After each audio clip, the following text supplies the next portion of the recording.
Hey, everybody, welcome back to another episode of the Wisconsin Investor Podcast. As usual, I have a good buddy here today with me who I'll introduce here in a second. But as usual, I'm going to do a little commercial for Wisconsin Discount Properties, who sponsors today's show. But instead of doing like really a FOMO thing, which I tend to do for you guys, tell you about a deal you missed out on, try to make you feel bad about it so that you buy more properties, that kind of thing. Today, I'm just going to talk about real estate in general. Yesterday, at the time we're recording this, I kind of nerded out on my AI apps on Grok and Chat GPT, and I was just curious, like, what is the percentage of equity for people who are buying residential real estate? You know, when we're looking at getting say like a 4% annual appreciation rate with our current interest rates. You know, that's one of the roadblocks I keep hearing is, well, rates are still too high. I can't get the numbers to work and that sort of thing. So I thought, you know what, let me just run some scenarios, do some math here, and see what happens if you get off the bleachers and get in the game.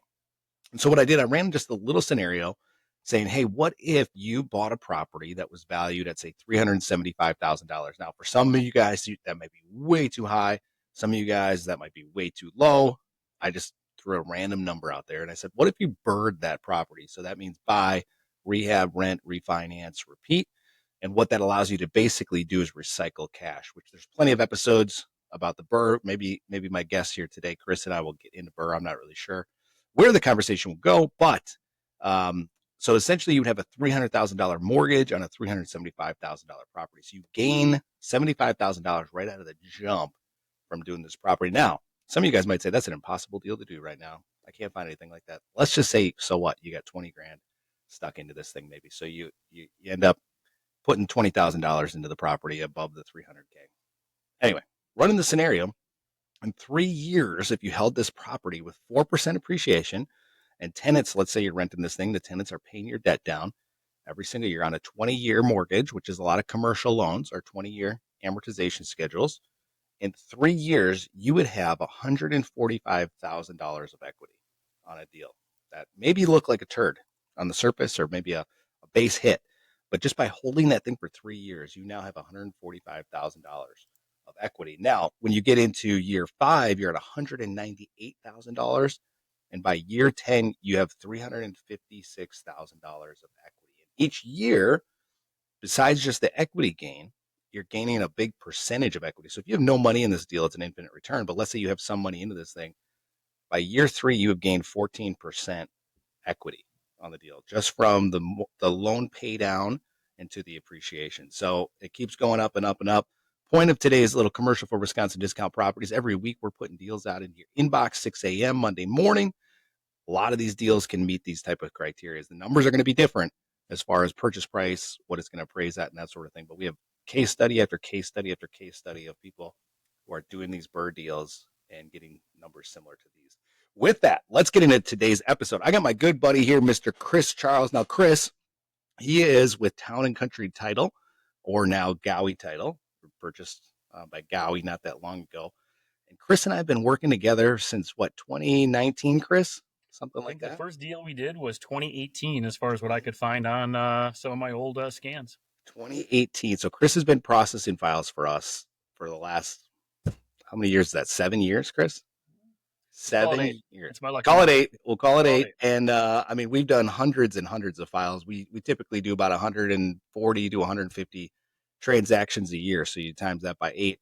Now, we weren't always doing that many, but we've done a lot of deals together, Chris and I. And most of the title work has gone through Chris and his team, and he's done an amazing job. So before you tune out today and you say, oh, Chris at Town and Country Title, boring. Title's boring, Chris. Chris will be the first to tell you that. For most of us, it's boring for us, but it's exciting for them. We're going to talk about Chris and his journey because not only is he just a title rock star, he is also an investor. So, Chris, welcome to the show, man. Thank you, sir. Yeah, I'm glad to have you on, man. Why don't we start out? Just tell everybody a little bit about like how long you've been in this real estate game and how did you get started? You bet. So for me, I've been in this as long as I can remember. So one of the mentors in my life was actually my father. So to kind of date myself, I think like Tony Broyer, we'll be the two guys turning 50 this year. I'm old enough to remember when my father would look through the white pages, the classifieds for houses that he would buy. And he was always looking for, in parentheses, handyman special, Oh yeah. needs TLC. Sure. And instead of going hunting or fishing or working on the old Chevy, he would drag me along on the weekends to go work on houses. He had a full Wow. time job for a department store called Montgomery Ward's, Oh but yeah. we were weekend warriors. And the old cliche, he knows just enough to be dangerous. So basic plumbing, basic electrical. I'd be the one maybe crawling in that basement or crawl space, and really developed a love for real estate. And a large part of it was because it was something I did with my father. That's awesome, man. Very cool. So you've been in this literally what, 40 years ish? Absolutely. The original goal when I went off to Eau Claire, to get that 4 year degree was to become a teacher with the idea of having those 3 months off in summer. So I would have Okay. the security of a full time job. We could debate that a little bit, but that was the game plan. Yeah. The 8-9 months of income, and then the 3 to 4 months of having the summers off to just work on a house. And Nice. unfortunately for me, Eau Claire was a little bit too much fun those first 2 years. GPA wasn't where it needed to be for the School of Education. But the School of Business, Chuck Tomkovich was the professor at the time. He was one of the only guys that was working on a Friday afternoon in Eau Claire. And he said, Chris, I think you'd be great in business, Okay. sales, marketing.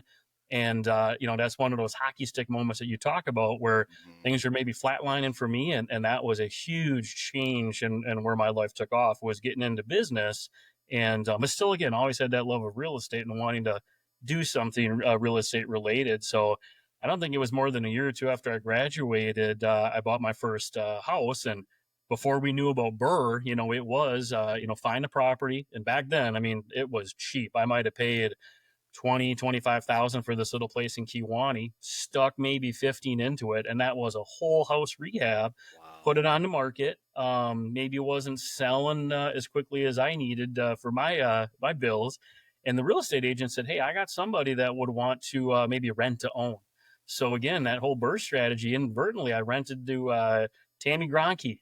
And maybe a year or two later, working again, to help get her a loan, she was able to buy that flip from me, and that was the first of a couple flips that we did. Nice, man. So that was more of a long-term flip then for you, which Yep. has some tax Yep. That's the benefits. one thing. Yeah, my father, there were no RIAs back then. There were no podcasts. I mean, the resources that we have, the community is just, I mean, amazing. So we just kind of figured it out on our own. I mean, there was a lot of positive influences that my dad had passed on to me, motivational speakers like Zig Ziglar. And I Mhm. got these, CDs on how to negotiate, Roger Dawson. I still listen to him once in a while, but those were the resources we had back then. So, I mean, again, Yeah. people that are thinking about getting into real estate today, you have so many opportunities for education and coaching and community. That's the reason I go to the RIAs is again, I had a great mentor.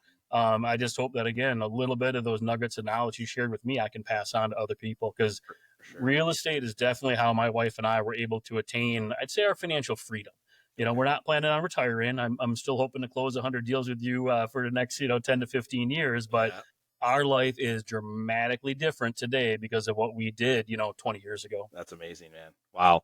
So that's crazy. Like, to think about, I got in 2016. And so we had Google and we had Bigger Pockets and we had, all of the different podcasts and all that kind of stuff. Like, so to think about trying to do this, with no Zillow, Redfin, uh, Chat GPT. realtor.com, no, well, Even my chat. kids talking about the Chat Hey, GPT. yeah, I love ChatGPT, man. Like I just pulled something off ChatGPT. Well, that was Grok, which is another one of my favorites too. But Yep. similar thing. None of that stuff you had to do getting into this. So, like, what are some of the biggest challenges you see today, Chris, compared to like what you guys had to deal with? Because back in the day, you had different challenges than what investors today have. What do you see are like some of the you work with tons and tons of investors in this game. What do you see like as the biggest challenges for investors in Yep. today's I world? just think the biggest, two big challenges, I think, number one, communication, like your job, your life, everything, your marriage, relationships, so much easier if there's just better communication. It is staggering to me.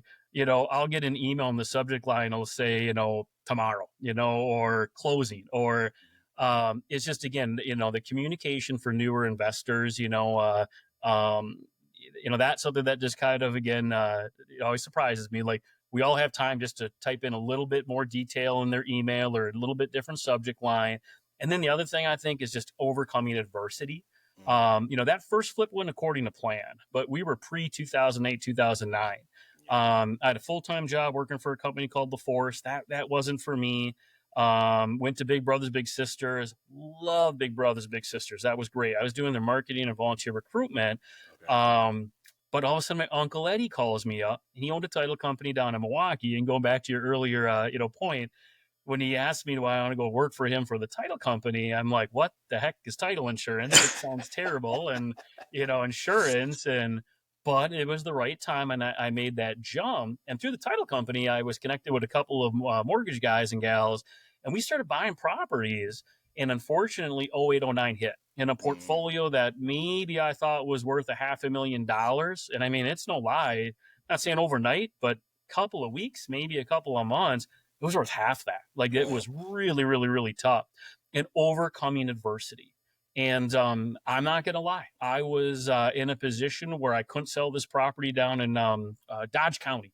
Number one, why did I buy a property in Dodge County? I mean, then we could go into a whole podcast about location, location, location. But I'm making the mortgage payment while this kid renting for me, it was another rent to own, was not paying mhm. me. And the adversity, I just didn't want to deal with it. And finally, my attorney buddy, which again, I'm fortunate to have a buddy who was an attorney, said, Chris, Bank of America is not going to deal with you if you keep making those mortgage payments. And I thought to myself, like, what about my credit? What am I going to, how am I going to ever, get a loan again? Yeah. And he said, dude, how long you been making the mortgage payment for this kid? Like, you need to, face some adversity. So I did. I stopped making the mortgage payment because I really needed Bank of America to short sale this property. It wasn't worth, unfortunately, what I owed on it. And I was served. I had a process server knock on my door and serve me foreclosure papers. And you know what? The next day, the air still, breathed in the same as it did the day before. And my wife still loved me, like I had two kids that I think that's the worst that, I didn't want to disappoint them. Yeah. But, facing adversity, because that old cliche, this is not easy. Like I love real estate, but if Right. this was easy, everybody would do what we're For talking sure. about. Sometimes again the adversity in the moment is tough, but again it'll make you, I think, stronger as a person, as a husband, as a father, just in general. And that's what happened. My wife and I had to have a really tough conversation about we were no longer going to be living on debt anymore, and we literally had an option: file for bankruptcy or get our budget in like as tight a belt as we could. And we agreed, $100 a week in cash. That's what we lived on. That was it. When the Wow. $100 was gone, we had nothing else to live on. So it was beans and rice, rice and beans, what my old buddy Dave Ramsey, would say in this little podcast. And because of it, though, like we came out of it such stronger as far as a marriage and, as far as a family. And now, honestly, like I love what I do and I get paid a really good amount of money. Like I am blessed to make the kind of money that I'm paid. But if something happened and I had to go to work at Bay Beach where my kid works, getting $15 an hour, our life would not change because those earlier, investments in real estate ended up paying out for us. And then, we've pivoted a little bit out of now buying stuff. We've invested a lot of that money. I've done some self lending myself Mm, on deals that were right for my risk tolerance and my wife's risk tolerance. But, again, that adversity and that communication, I had to communicate again with my wife what was going on. I had to communicate with Bank of America, and then yeah. you fight through that adversity because I mean, again, I didn't buy wrong. It's just the market took a just nosedive for those 2 years. Um, but again, we came out of it stronger, I think, Yeah. because of it. Well, I So, think that's so important, man. Like that's honestly like one of my fears is like, oh, it's just one day it's just gonna all be gone. It's almost like you got to keep building, keep building, keep building because what if this one goes to crap or that one goes to crap or whatever? But I think that's so important to listen to you say that. Like that's inspiring for me to listen to, Chris, to say like, man, I got foreclosed on. I went through this thing, and I woke up the next day, the sun still shined, and I was still 6 feet above, and everything was okay. And now you're better because of it. So I think for people out there listening, I think that's a really uplifting, important message here is that there's there's only sometimes two things that hold people back, Chris, from doing this on a bigger scale. It's three things: finding deals, finding money, and fear. Those are the three things. yep. And if they can And we know eliminate where the to find the fear, money. You know where to find the deals. right? It's the fear. I mean, and Yeah, really, sometimes fear is good, right? If it's a hot stove, your mind's telling you don't touch right, that hot stove. right. There's But I reason think for it. immersing yourself in this community, I was able to overcome fear because of my father. Like I still to Mhm. this day, I have very little fear for real estate. I think though my wife's risk tolerance is a little different, and because Yeah, I want to be aligned with her, we've had conversations about, what her goals were. So one of them was, let's be debt free. And for a lot of Mhm. people, like, that's not a goal of theirs. But for my wife, it was. And I, said, what, for me to take that next step, if that's what we have to do, that's what we're going to do. So sell off, some of the rentals we had, Mhm. finish some of those flips that I was taking a long time to work on, Yeah. get our house, paid off completely. And then she said, once the two kids, are kind of off to school, we'll probably drive each other crazy. So then you can start buy houses again. So Nice. different goals during different parts of the life. And when the Yeah. kids were little, I didn't mind working on the house. But now that, again, where I'm at an age where my daughter's 17 and my son's 14, Mhm. I like, being able to spend some time with them and not, running off to work on a house, which I do love doing. Like, I Mhm. like working on the house. I'm probably not one of those guys that would want property management. Again, it's like tinkering on a car or going hunting or fishing. Like, that's Right. my flipping houses. That's what I love doing. Yep. Although the last time my dad asked me, he's doing a little home renovation down in Appleton. So I don't know, a couple months ago, he asked me to go down there and paint his new master bedroom, his new master bathroom, and then the little hallway. I mean, I don't even know, 600 square feet. I was aching in parts of my body that I'm like, my God, I could knock this out, in a couple hours 20 years ago, and I was hurting. So I might Yeah. have to rethink that and start to invest in some maybe subs to do some of this work for me That's because right. That's I right. might not be the spring chicken I thought I was. Yeah. Yeah. At our company right now, we're reading Who Not How as a team, and you got a who problem right Yeah, now, Chris. You got to that's find some right. who's. That body nowadays just it ain't as good as it once was, as old Yeah. Toby Keith once said. Right. Yeah. Yeah. But yeah, and to your point too, though, like, again, my father is that role model. Like, he's been through some adversity himself. And I think, again, you look up to your parents and seeing again for him, we moved from Green Bay to Minnesota and then Minnesota back Mm, to Kewanee. And he bought a hotel in Kewanee. It didn't go according to plan. mm, And there was a bankruptcy in my father's history. But again, I loved him just as much. And, going off to college again, those first couple years in Eau Claire, like, I had nothing. I probably had less than $100 to live on. mhm. And I think again, when you're by yourself, you can do with less. It was the family, not Yeah. wanting to disappoint the wife, not disappointing the kiddos, but Yep. I've reflected a lot back on that to say, what, I didn't love my father or my mother any less because they took a shot on something that they Right. thought would be best, for us. And For sure. that's the one thing about both my parents. My father multiple times has said it, like, he was willing to make sacrifices for me so that my sister and I could have opportunities that he didn't have. Mhm. And that's, I think, where I just kind of find that peace is that I know my kids will have opportunities that I didn't have, not because my parents didn't want me to have them, but they just Mhm. weren't there. And I think having nothing and then growing into something, and if I went back to nothing, I wouldn't like it. That's probably Right. why I'm a little bit conservative with what I do.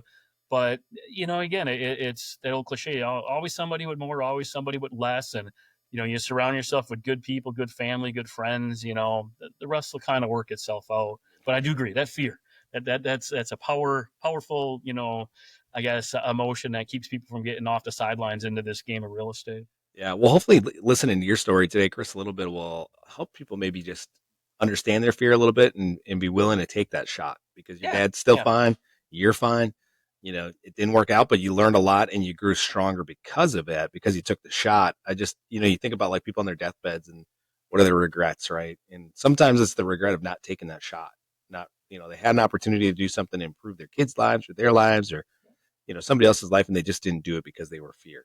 And I think hopefully this podcast will get people some momentum past that fear a little bit. Maybe they'll be willing to take that shot towards that absolutely. next Yeah, the opportunity. best thing I ever did, I remember you reached out to my boss again 8 years ago, and interviewing title companies. I remember going to my boss.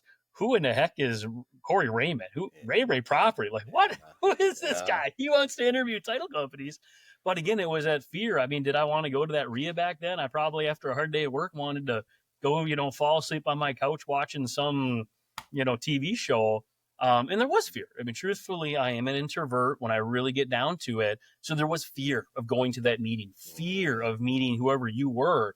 Again, one of the hockey stick moments in my life, overcoming that fear, just getting off the couch, going to that RIA, and maybe not just even going, but then going back and yeah, and just again and investing in something. And again, it became really clear, guys like you. we were aligned in, I think, what we were trying to do for ourselves, for our family, Mhm. for the community. And then, sooner than later, you start getting hanging out with guys like Tony and then your brother, and this Mhm. community that we have developed. I was down in Sheboygan for one of your customers, and we were talking about, you go south like into Milwaukee, you don't have that community that Mhm. it seems like we do have up here in Green Bay and the Valley. So for people that again are on the sidelines, embrace this community, because again, I do think it's rare. You don't see this in Eau Claire or lacrosse. My daughter's going to be going to lacrosse in a year, and that's probably the one thing I might push my wife into buying a little rental property that I could fix up Yeah. and for her. And There you but go. again, embrace the fear, because you do have people that have overcome it, and they'll share their stories. And like I said, the coaching you can get, the community you can get, but the consistency of making sure that you do go to these meetings and these opportunities that we do develop, the caffeine and cash flow that Zach runs. Again, we've got some great people that are willing to share their stories and help people. Yeah, and I think there's more and more happening from what I hear for some of these things like capping cash flow starting to pop up in different spots around the state, which is great. Other people are taking it on. I think it's going to be head. I think there's one happening out in Eau Claire. Maybe I could be wrong, but we have people all over the state that listen to this podcast. And if you're in an area where you don't have this community like we have in Northeast Wisconsin, where Chris and I are based, start it. Yep. That's what we did. I mean, when Yep. when it was 2018, we went to a couple RIAs. We didn't love them. We were like, there was too much sales for me. And I'm not knocking them. They're great to go to and go start, but there was too much of it. It was just people up there selling, in my opinion. And I wanted the networking, and nobody was doing it. So we started with a Facebook post, a Facebook event, and I said, "Hey, come down to." There was a little bar downtown Green Bay. We just put a Facebook invite up. It's free. Come down. We talked to the bar owners. We got name tags, so everybody that came in, we had a little sign that said "Real Estate Meetup. Come here." We signed everybody in. We gave them name tags, and we got to meet a bunch of people. And it was crazy as we would go to the RIAs, and there was like 10 people at the RIA, and we did this networking thing. We had like 30 or 40 people show up. And I was like, okay, well, that's a sign that people want more networking, right? Yep. Like, let's build something, and let's just do something regularly where we do a networking thing. And then we started our own branch of RIA at that point, but we made the clause. We said it was part of another organization. And we said, we'll do it, but it's going to be on our terms. Like, we will dictate the agenda. And so now it's very similar to what we run with the REI Success Club. It was, an hour of a presenter, maybe max. The rest of the time was networking or forced networking. And we've always had 40, 50, 60 people come out to these things. I think our first one, we had over 90 people show up at it, which was pretty incredible because the other one was getting 10. So if you're in an area and you are not happy with the current options you have for networking, be the thermostat. Go start something and just throw something out there. It doesn't have to be fancy. It doesn't have to be extravagant. You don't have to know what the heck you're doing. Just take action and go start the community, and then you Yeah, you made become a the good leader of point, it. Corey, too, because my boss is in lacrosse, and a couple of years ago, she had asked about one of these networking groups, and same as you just offered. Like I said, Nancy, if you need me, I will be in lacrosse. I will go to like I can't go there every single month. My wife lets Yeah. me out of the house one Tuesday, a month, and but again, to help get the ball rolling, because like I said, it is what changed. At the title company here, but also again some of the things that I get to do outside of that 9 to 5 job. Yeah. So yeah, if anybody listening is got a desire to maybe get a group together, but just needs a little help organizing it, there are people, including myself and you, that'd be Mhm. more than happy to help get that foundation set for them. Well, the same with Zach, running the cafe and cash flows. Here was a thing where he didn't want to come out at night because he wants to be at home with his family Yep. when his kids are home and stuff. And so he's like, well, let's create something for during the middle of the day or in the morning. There it was. He just started it, and now it's starting to pop up all over the place. And it's been a great addition for a lot of different real estate investors and a different opportunity for people to come out and network. So, again, we talk about it probably, Chris, every episode, if not every episode, at least almost every episode, how important networking is. I don't know how much more we can stress it on this show. People are probably sick of listening to that if they've been listening to the show for a while. But if you're listening to it over and over again and you're still on the sidelines, get your butt in the game and go to the meetings. And so we run one every fourth Tuesday, other than around Christmas and Thanksgiving, called the REI Success Club. And there's a Facebook group called REI Success. You can just go join that if you're not ready to come out and network, or you're not in an area necessarily where you're listening to this where you can attend, but you can still be part of that community, and it's still a great community even if it's just on Facebook. So I encourage everybody to go check that out. But such an important thing. Chris, I want to pivot real quick. One thing I want to get into, rent to own real quick. You mentioned it twice.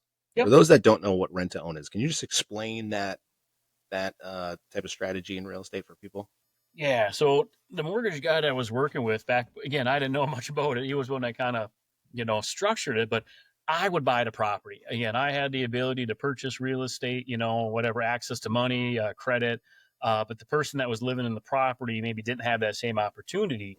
So we would get a purchase that I would own, and then we would get a renter in that property with a rent to own contract, lease option. I mean, there's a couple different ways to call it, but they would make payments to me, and that would help again at the end apply some of those payments as maybe a down payment, but also again, part of the caveat, the most important thing that I did was I was working with a lender that would help that person get whatever they needed to purchase that home, whether it was a higher credit score, cash down. Like there's always reasons why people were not able to buy a property. And we were talking subprime days for the older folks like me. Subprime basically meant bad credit. And back before 08, 09, you could get loans for people that had pretty bad credit. Now, again, they got to get their credit up, but there's some great guys out there. A little shout out for Aaron Kramer at Exec. I mean, again, these are the kind of guys that, somebody can't get a loan today. What's the strategy or what's the plan of attack to be able to get a loan down the Mm, road? And yeah. I always liked rent to own because I own the property.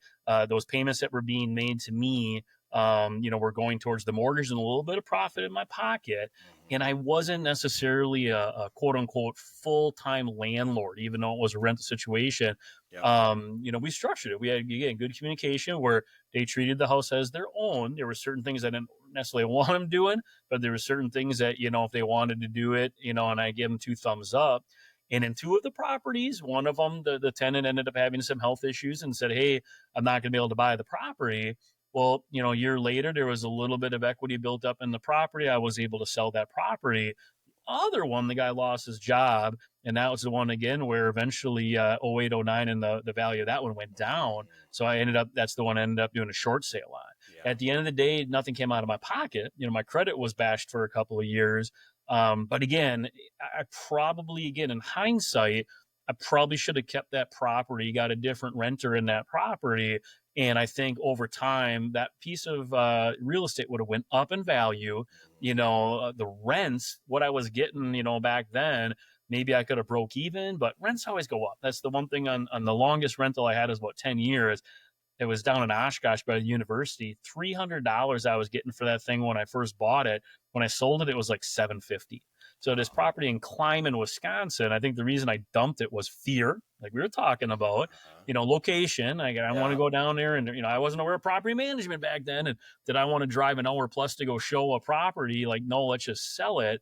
And I think again, every time I turn on the news, or open up some kind of article, real estate market was going to basically go to, what, so again, maybe not the best decision because I was letting emotion, but rent to own, I've always enjoyed. But you do have to get to know your tenant a little better than Joe Schmo tenant. And then to me, it was key to have a lender that I trusted to work with that tenant to be able to allow them to get a loan to buy that property down Yeah. the road. Yeah. I love that strategy. I've done it multiple times. Really the only one with a long term tenant where I will self manage it because, like you said, Chris, most of the time, and the way I set it up with them is like, this is your house. Treat it like it's your house. Don't call me if you have a hole in your screen. Don't call me if you got a little leak in the sink. Like, it's your house. Be a homeowner. Fix it. Right Yep. now, if there's a bigger issue, call me. I'm still the owner, so I still have to fix bigger ticket items. But the little maintenance stuff around the house, like take care of it, fix it, be a homeowner. Landscaping, take care of the landscaping, right? Don't let it get out of control or like just sit back like a regular landlord or tenant and expect somebody else to come and take care of it. Do all that stuff. But the beautiful part, the way that I do them is I get an option fee on the front end. Yep. And so for those of you that don't know what an option fee is, it's non-refundable. So we've gotten as much as $100,000 as an option fee on a single family house, which was insane. Like I was like, great. So I broke even on the rent every month, but I got $100,000 option fee. Yep. So I was like, great, this is awesome. You know? On the four that I did, that one in Kewanee, the first, burr, that was not the option, but the four that I with this mortgage guy, a $5,000 fee up front. And now again, back in '05, that was a lot of A money. I mean, lot of cars money. now, you can see in my garage right now, the John Deere lawnmower, the DeWalt chop saw, the table, like that 5,000 went a lot to my little inventory of Yes. equipment. Today that probably wouldn't be enough to move the needle, but like I said, each one of those, you're reminded me, $5,000 up front to do all this fun stuff. So, Yeah. And the other benefit to it is you don't have to pay a realtor fee. So when yep, you start getting into, $200, $300, $400,000 houses and you don't have a realtor fee in there, that adds up to be a lot of profit on you. And you can generally charge a little bit above retail. Now, you typically can't go too high because when they go to get that loan, it's still going to need to appraise out, which can be an yep, issue. Again, you can always set it higher if they agree to it. And you just put something in there that, hey, if it appraises lower, I'll go with the appraised value type of thing in your agreement. But you can generally charge a premium for this, and people will pay because they just want to be homeowners and they just need that time, and they don't care about a lot of the stuff that retail buyers care about. And the reason I don't see it a lot, I think, Chris, is just delayed gratification. Either somebody wants to flip a property, so they want the cash now, which again you can get with the option fee, but people don't see that, or they want long-term rentals. They don't want somebody. They don't want to buy something, do the work, and then have to sell it. But it's one of my favorite strategies in real estate. I think it's one of the most profitable strategies because you eliminate that realtor fee. You're able to charge a little bit of a premium. Plus, you're making some rent for a little while. So I personally love that strategy, and I think it's one that we don't talk enough about in in what we do. So anyway, I wanted to touch on that because, like I said, not a lot of people are aware of that strategy or understand the benefits of it. And when you look at capital gains tax, again, I'm not an accountant, but now when it does sell, you're going to collect the rest of any profit as long term capital gains, yep, most likely if you held it long enough. Sometimes they turn them quick. Like we've had them 9 months. The guy who had the $100,000, it was like 9 months later they bought the house from us. So sometimes they can go fast, but most of them work out. Sometimes they don't. We had a couple where we had a couple that was they were engaged and they were about to purchase the house. They got their lender, they had the loan commitment, everything was ready to go. We were a week out and they split up.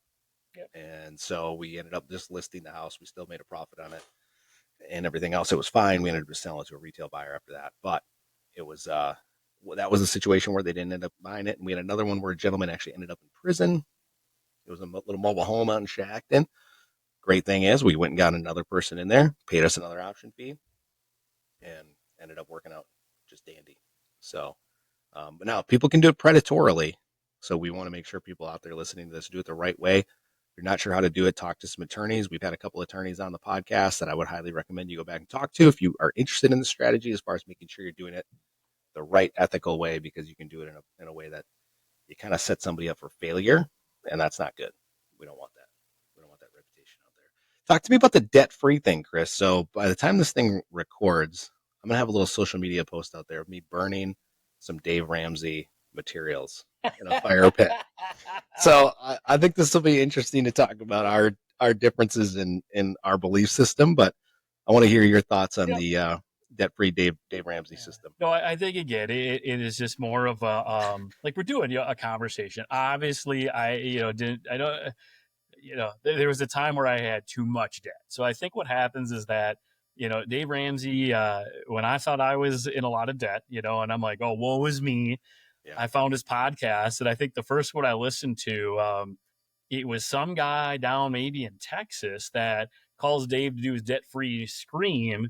And like, well, how much did you owe? And I don't even remember, 300,000 or something in restitution. And Dave's like, restitution? What'd you do? Rob a bank? And the guy goes, yeah.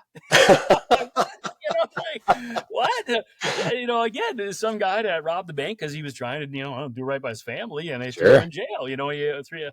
So again, it was that whole somebody doing better, somebody doing worse, and it put me in perspective to say, you know what, the 30,000 I owed to Home Depot and Chase or whatever two credit cards I had, and some of the real estate, like woe is me, like hey, it's not that bad, and then Yeah. but the problem with Dave is very black and white.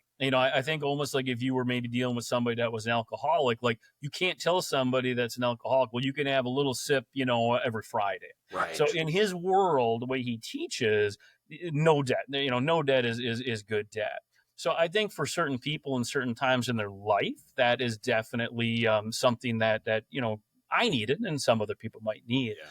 But if we had an opportunity to go into debt, I guess the difference would be like for our house, we would use the line of credit. I wouldn't want to borrow anymore. We're just not in a position. We've done well with the real estate, and then we've taken that money and we've invested it. Hmm. So, we do have money invested in the market. We've got money invested in some real estate. So I would use my own, assets to borrow off of. But again, it's that cliche, like again, of if I had a completely paid off home, would I go mortgage it at where interest rates are right now? No. Right. But our mortgage when we were paying it off was 2.25. Like, Right. I think it was Tony that slapped me around because we were paying double payments on that because we want to get out of debt.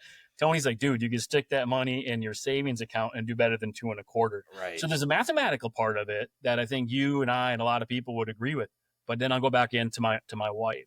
Yeah. She will sleep better at night knowing that we don't owe anything to anybody. Right. And I think, our journey, because we did owe a lot of money to a lot of different people, that's right for us. Hmm. But it might not be right for you and it might not be right for other people. I think, again, everybody walks, a different path. And for us, could I go back into debt tomorrow if the right opportunity presented itself? Absolutely. Hmm. And again, access to money, absolutely. We'd use, again, the line of credit we have on our house and the equity that we have in this house.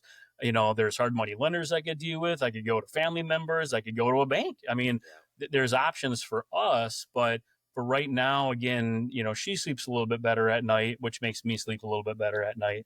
Yeah. But again, I love Dave. Do I listen to him anymore? I do not. He's not one of the top, He's 10 not making the podcasts. rotation. He's not making the rotation. But he was really, influential when I needed somebody to, again, kind of reset, where was I when I felt like I was in a lot of debt and I'm never going to get out of it. Yeah. And one of those little cliches is you don't get into debt overnight. You're not going to get out of it. He was the right thing for me at that right time in my life. Yeah. So, Yeah. but I'm not against it. It's just, again, for us right now, we're at a point where we don't necessarily need to go into a lot of debt. But believe me, there was an opportunity for me to borrow some money out to somebody. It was about 2 years ago, maybe a year and a half. Hmm. And again, I had no problem becoming the bank. I mean, if Right. I'm so against debt, why would I then borrow to somebody? But I just think, again, at a different point in my life, I needed to call up the Ted Millers and I needed to borrow money at, Yeah. whatever he was charging me 12%. And now I became, the lender because, again, different part in our journey when it comes For to real sure. estate. Yeah. No, I always think Dave's fun just to get a rise out of some people who are Yeah. very, it's like political, right? If you really want to get a rise out of some people, you can, if you're left side, you can post something very left. If you're right, you Yep. can post something very right. For me, like throwing something out about Dave, it's just, it'll get a big reaction, right? From some people. And I think the consumer debt side of what Dave teaches, phenomenal. Absolutely. Like snowball your credit cards, get out of the credit card debt as quickly as possible. You're paying 25, 26% right now. That's insane. Yep. It's just gonna pile on and be a mountain you can never overcome, like you said. So get out of that stuff as quickly as possible. But then when you start looking at things like real estate, something an appreciating asset where you can have a tenant paying down somebody, the debt necessarily, like you said, Yep. that just makes too much sense to not to. And I think for a lot of people, if they're underneath the Dave Ramsey mindset, it makes it really, really tough to try to start buying real estate and really build anything of any significance if they're trying to just use cash. Like it's Correct. impossible. We're talking big numbers here. Yeah, I again, I can do that today. I could not have done that 25 years ago. Correct. Absolutely. And then gets in that definition of what's good debt, what's bad debt.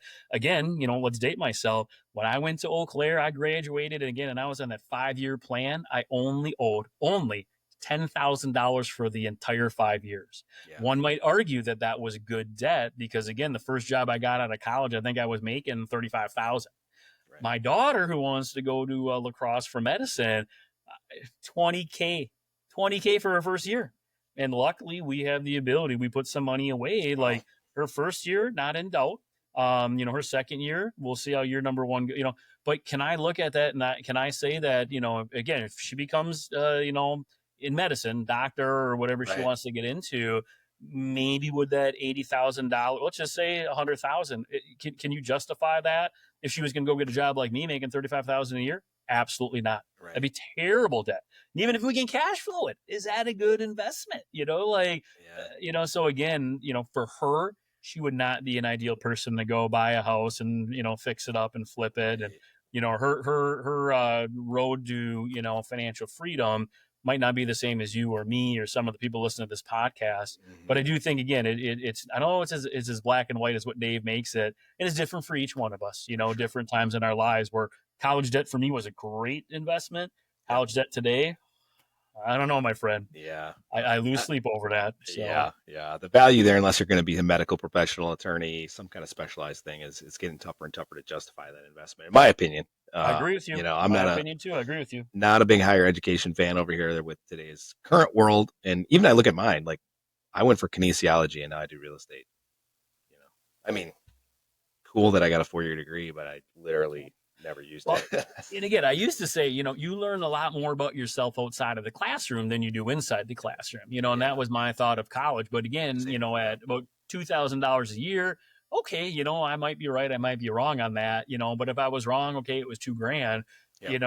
It's pretty expensive to say add a zero to that. My daughter's going to learn a lot about herself outside the classroom for 20,000 a year. Like, yeah, I could have her go get a job again and stick in that Bay Beach, and she'd learn a lot Right. about herself, for a lot less money. Yeah, throw her an But apartment downtown and have her go get a job. She'll learn you know, just as much. Yeah. Fellow Blue Gold, by the way, Chris. I know we've Yeah, talked I about that, know, but I yeah, know, I yeah, know. yeah. That's Couple why years maybe before why we you. always got along so well. It's that blue So gold in people us. on the podcast are probably like, "What the heck's a blue gold?" That'll Yeah, be a different podcast, that's a though. different one. We'll do a whole episode on that. Yeah. Um, what was that? Where was I going with that, Chris? I had another question for you about the debt. Oh, the debt thing. I just wanted to make a comment too. You mentioned your personal house being paid off. That is one area where I think I'm starting as I get older to agree with Dave a little bit. It's like just paying off the personal. It's not a good financial decision at all when you look at the math on it, especially if you're locked into a low rate, right? It's a terrible decision financially speaking, but it's like Yep. that mental piece, right? Where I don't have anybody else paying my personal house down. It's me paying the personal house down. Now, my tenants, I guess I could say the cash flow for my rentals pays for my house. Da, da, da, da, da.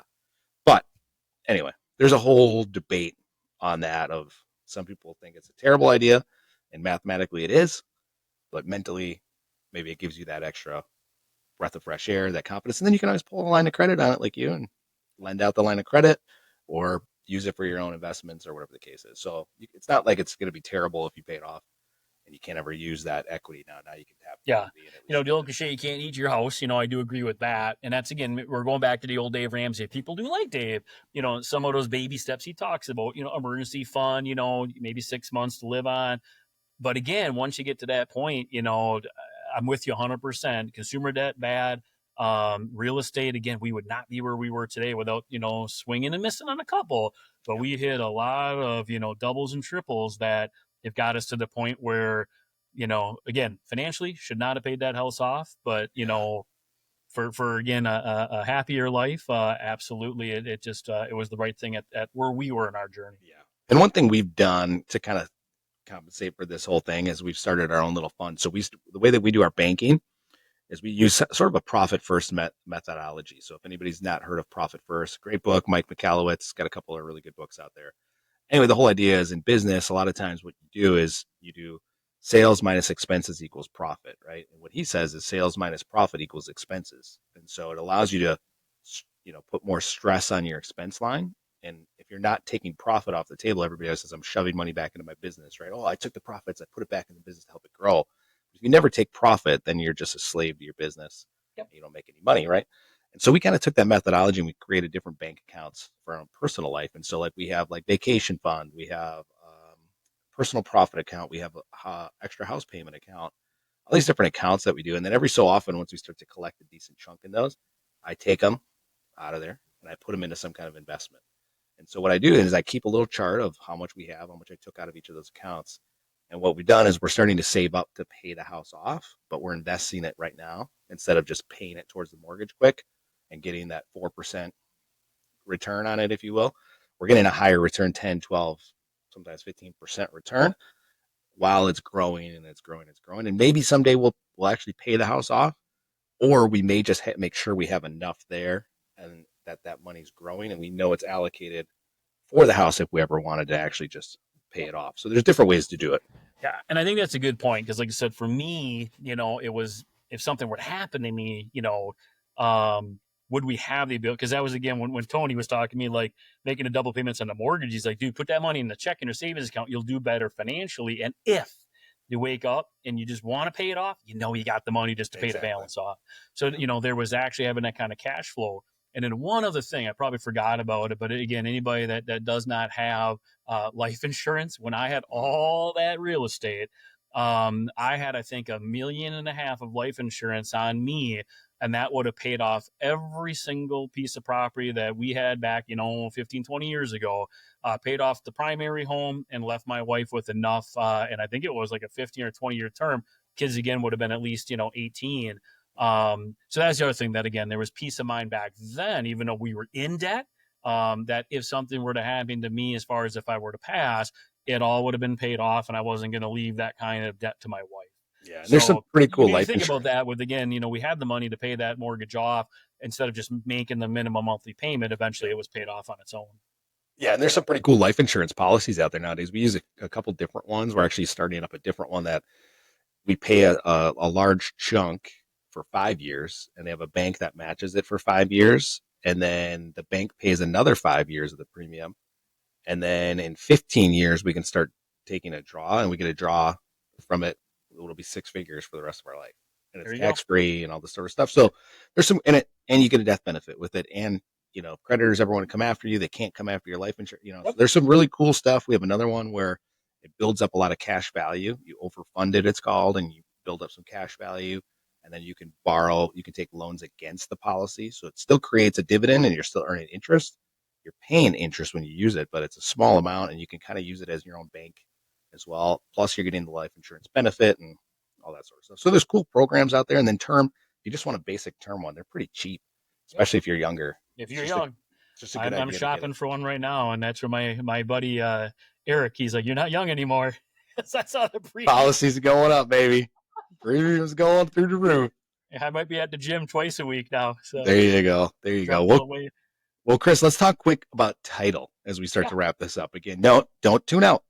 People were just about to turn the podcast off. Don't tune out because there's some really important stuff here. There's important things to know in the title world that, as an investor, even a beginner, what are some of those things, Chris, that you would advise somebody getting started to at least know some basics about title, what they're looking for, and obviously hopefully they're working with a reputable title company like you guys to do a lot of this stuff. But what should they know as the investor versus just relying on you guys at the title Yep. company for? I think the biggest thing, again, is, why are you getting title insurance? Because you are acquiring an asset.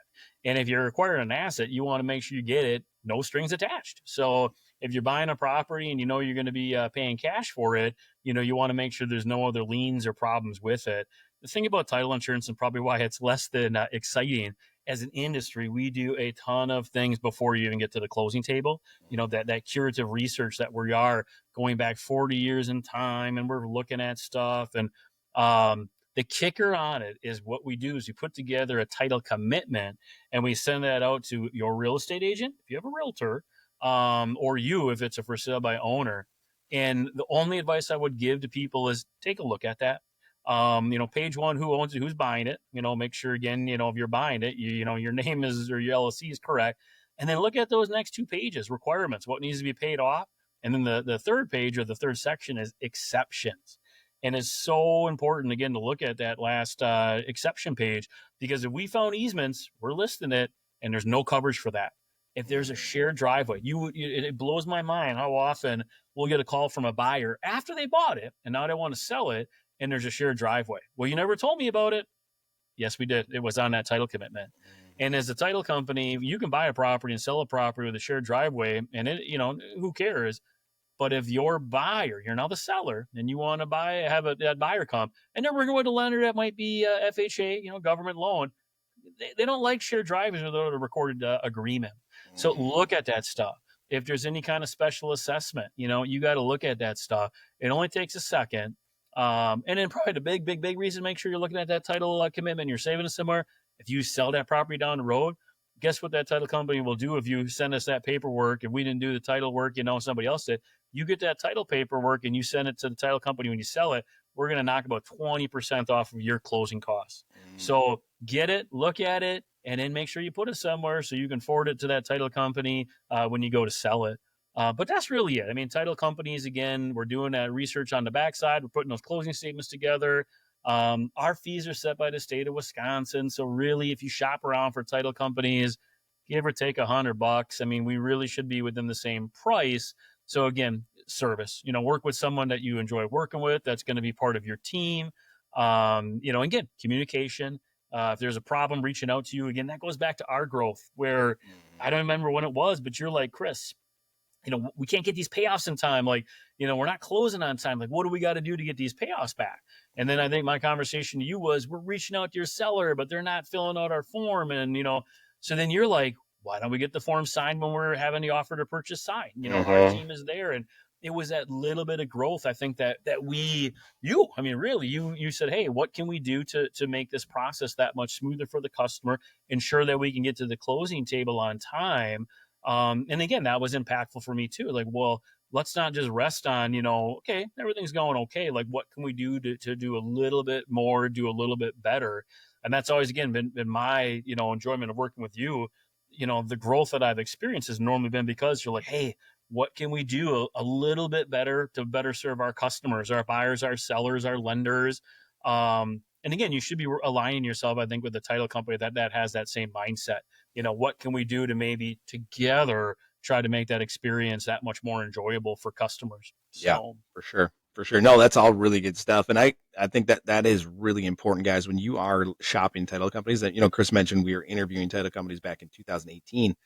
Back then we weren't doing nearly the volume we were doing. So now I'm looking back and I'm like, I can't believe you were nervous for that. Like we were hardly doing nearly as many deals as we do now. Uh, but it was important to us because we had been working with another title company who had an attorney on staff. And it seemed like every time we were trying to get something closed, it would be like the day before closing. And then there'd be some other thing that would come up and they would be like, oh, we got to push closing now. And we got to push closing. And I'm like, you guys, like, we give you enough notice on this stuff. Like, we need to find, and they just didn't seem like they were very willing to like change anything in their process and all that kind of stuff. And so we needed somebody like you. When we found you, we were like, this is great. Somebody who wants to learn and grow with us and is willing to adapt or do things maybe a little differently than they used to do and knows the investment world and all those things. It can make a big, big difference in the quality of your reputation. Like for me, our reputation with our sellers and our buyers is so important, right? And we do everything we can to try to make the process as smoothly as possible on both sides of the coin. And then we have to insert third parties, which is a title company. And so they're a reflection of our brand, right? Like they're an extension of us to make sure that they're representing and they're giving that seller or buyer a great experience as well. And now real estate gets messy. Not every time we can do the best we can, and sometimes we're still going to have sellers walk away from the table mad, buyers walk away from the table mad. Something didn't go right, whatever the case is. It is what it is. But we also then we incorporate. Sometimes people are using commercial lenders, so now we got appraisers that we got to fill in there. We just had one where the appraiser on a Saturday scheduled it for a Saturday at 5 o'clock with a rental property. Didn't show up till like 6:30 or 7. Didn't call, didn't text, just decided to show up late. And they were like, "No, you're not coming in here. You said 5 o'clock." Now the seller's mad at us, and we're like, "Hey, it's a third part. Like we told them 5, they told us 5. We set it up. They didn't show up. Like we're sorry." So you need those third parties that you can rely on and you can have good relationships with and understand this is the experience they're going to give to my customers, and this is the standard I want. And if somebody who's aligned with that and is willing to work with you and provide that experience, I think that's so important for people out there that are looking for, not just title companies, but everybody who touches your brand along the process.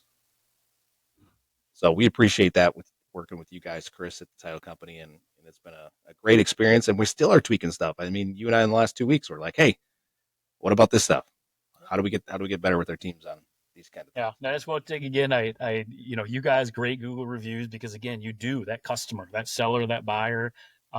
We try to again take that mindset too with our customers and try to get that positive feedback. And as a title company, probably my one of my lesser moments. And again, believe me, I've had an IRS agent walk in the door. We've been subpoenaed. Again, like we're dealing again borderline attorney stuff. But again, adversity, deal with it. This is what they want. Normally, it has nothing to do with us. It's that buyer and that seller. But my worst moment, I think, was a Zoom call like this. I think it was like a manager meeting.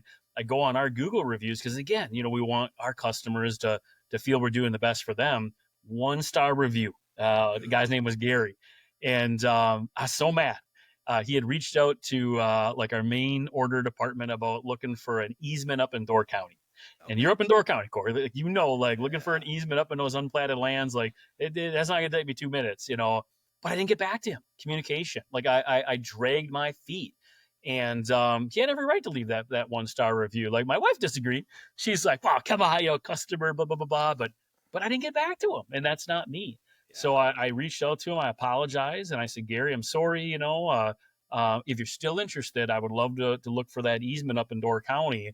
And he gave me that opportunity. We were not able to find anything. I went back almost 100 years trying Ooh. to find that easement for him. Found some maps that I was able to send, that the county had recorded, and we were good, but that 1 star review was still out there. So then finally, I reached out. And Gary, you have every right to leave that 1 star review, but if possible. And he switched it. He switched it from a 1 to a 5. And I think again, Ayo. like I There you go. think about that because at the end of the day, like I didn't do what I should have done to best serve him. Right. And again, that's a lesson I think that I've always tried to absorb it. It is hard. It's hard to take criticism. It's hard not to think you're given everything you possibly can.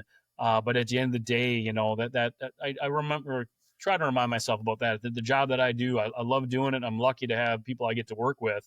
But again, that's that self reflection. Who are we there for? The customer, and without the customer, I don't have a job to come to. I might be Yeah. bagging popcorn at Bay Beach if There you go. I start getting a couple more of those 1 star reviews.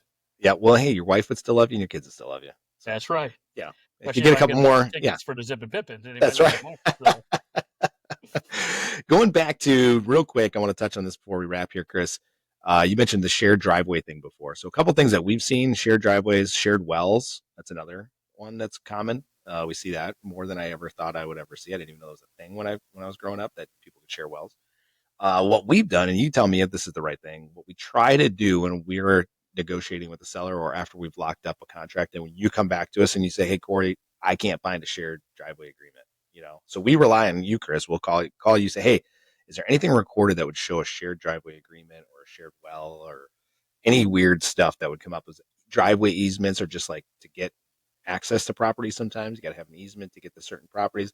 Anything recorded, you come back saying I couldn't find it. We'll just draft something up or work with an attorney to draft something up. We'll have each neighbor sign it if we can, and then you go ahead and record that. So then in the Yep. future, it's not an issue, right? Yep. So And that's it. These agreements may or may not have been recorded. I think right now I got to double check my state statutes, but these used to be good forever. Then I think it was 60 years, then it was 40, then it was back to a certain date if it was platted. But you hit the nail on the head. If we can't find it, it's just as simple as whoever owns the property. If you haven't closed yet, it would be the current owner, and then whatever neighbor shares that driveway, shares that well. Get something on paper, get it recorded. Attorney would be a good idea because if there's any kind of maintenance, who's going to fix the road down the road or, the road down the road, who's going to fix the well, in the future, having you draft some of those documents. But again, do your own due diligence depending on who Like I said, I got a good buddy who is no longer my attorney. He's now a judge in Wood County. So I'm okay, looking for a new attorney. So Christine might be hearing from me a little more, now. But again, that's simple. Document, signatures, notarize it, get it recorded. It's of public record. Move on. yeah, yep, good stuff. Well, Chris, as we wrap here, we always ask a little fun question. Part of this is because we have people outside of Wisconsin who are wanting to invest or do invest here, but don't get here very often. And so we like to tell them a little bit about this wonderful state that we love to call home of Wisconsin. So, give me your favorite Wisconsin tradition or place to visit. I put probably more thought into this question than anything else you're going to ask me. So, as a Packer season ticket holder, I mean, the Packers were up there. Again, we joke about Bay Beach, but honestly, I don't know. I lived in Minnesota for a little bit, but I think the supper club vibe that we get Mm-hmm. going here. Again, fortunate enough that being the introvert I am, my wife drags me out probably once every 2 months. We have a supper club group with some of her high school friends, and we travel all over Northeast Wisconsin trying to find supper clubs that we have not been to. My favorite, although probably it was the one that I disappointed everybody, was the Black Otter. Oh, They have a prime rib as big as my head, and anybody who knows me, I got a big old round head. I could not put that thing down. And I mean, that was my mission. I had geared up for that thing. So again, Black Otter, highly recommend it. that's in But just in Seymour. general, just the vibe of a supper club. The two guys that we go out with, Tim and Mike, they always get to fish. I'm a prime river estate guy. my wife will get weird and like get the fish or something, you know, like, Throw a, a like, curveball. but not deep fried fish. You know, she'll get like the Okay. healthy fish, the salmon or whatever. Yep. But I just think it's such a fun vibe atmosphere. Bar slash restaurant, the salad bar. Like they're just so unique. So I mean, I really when I see that on our calendar, always looking forward to wherever we're going to be going to. Yeah. Now, Black Otter, is that Seymour, Chris? Seymour. Yep. Seymour. Great. Reason you couldn't do it, they probably filled you up too much with old fashions and salad Oh bar no no no! before you got it. I had my game face. I mean, Okay. there were You were no carbs in my body, no breadsticks, no dinner rolls. Like I was ready to go to town on that you had stuff. been training for months for Oh, that. oh yeah. Highly Unbelievable. disappointed. There's a, Yeah. me, I'm not on the Facebook very often, but Tim's got a picture of me before, and then I think the one after. I wasn't looking so hot, so Had the looking good. meat sweats for Oh, days.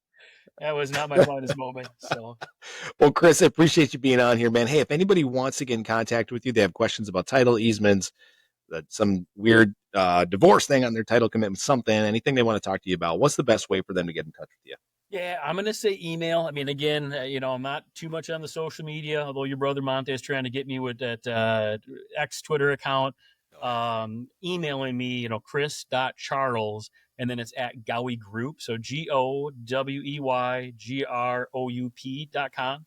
So Town and Country, again, that's who I work for. But we are part of the Gowie Group of title companies. So Very cool. chris.charles at GowieGroup.com. Website. You could try to shoot me a phone call or a text message, but I'm one of those old farts that I put my phone on the charger when I get to the office and I look at it at 5 o'clock and see the 14 people that tried to call and text me. So, Beautiful. Um, Now, last question for you. Do you do title all over Wisconsin, or is there a certain geographical area if somebody reached out to you that you'd be better equipped to help them? yeah, we're licensed any place in Wisconsin. We're also licensed in Minnesota. We're going to be getting into the UP. That's one of our goals for 2026. But I'll cover anywhere in Wisconsin. What honestly, though, I would do, though, if you're down like in Racine, Kenosha, we have offices down there. We have an office down in the Madison Janesville office. Like, I might, depending on the situation, put you in contact with one of our managers down there because again, I just think it's just a little better communication. They know the Sure. market, they know the area. But again, if they need me to get involved with any of the questions, they'll reach out to me because again, like but subject to double closings, novation, wholesale, like there probably hasn't been anything that hasn't come across our plate. And that's the nice thing, when I was at just Town and Country, Old Republic, our underwriter, like I have this amazing rep, Kate Marlin. And if, Kate would look at it and we could get it figured out, like some of those complex things that you were talking about earlier with the other title company, like she'd find a way. And the merger with Gowie, I was a little nervous, but our attorney, now we have an in-house attorney, Sarah Hedke. And I mean, again, just the most like customer focused, like what can we do to get this closed? So again, as a title company, like I actually see more opportunity to be able to be, investor friendly as we move forward. And if they Awesome. get into the UP, again, maybe 200 a year if we get into that Michigan market. There we So go. Beautiful, sir. Well, Chris, this has been awesome. Thank you guys all for tuning in to another episode here. I say this on a lot of the episodes now. Please share this. I know this is the common ask here, but if you guys are still listening after getting through the title stuff, that means you're invested in this podcast. You got some value out of it if you're still here. So please share it. Put it on your social media. Text it to a friend, somebody else who's looking to get into real estate potentially. Not only does it benefit our community, get more people ears listening to this, but it also benefits you as the person sharing because now people know you're in real estate. They know that you're getting information in that's beneficial. They want to maybe partner with you on a deal. Maybe they want to JV something. Maybe they want to lend you money. Maybe that you want to lend them money. Like there's a lot of things that can happen just by sharing this and letting people know that you're involved in Wisconsin real estate. So please share this episode. And until next time, we'll see you on the next episode.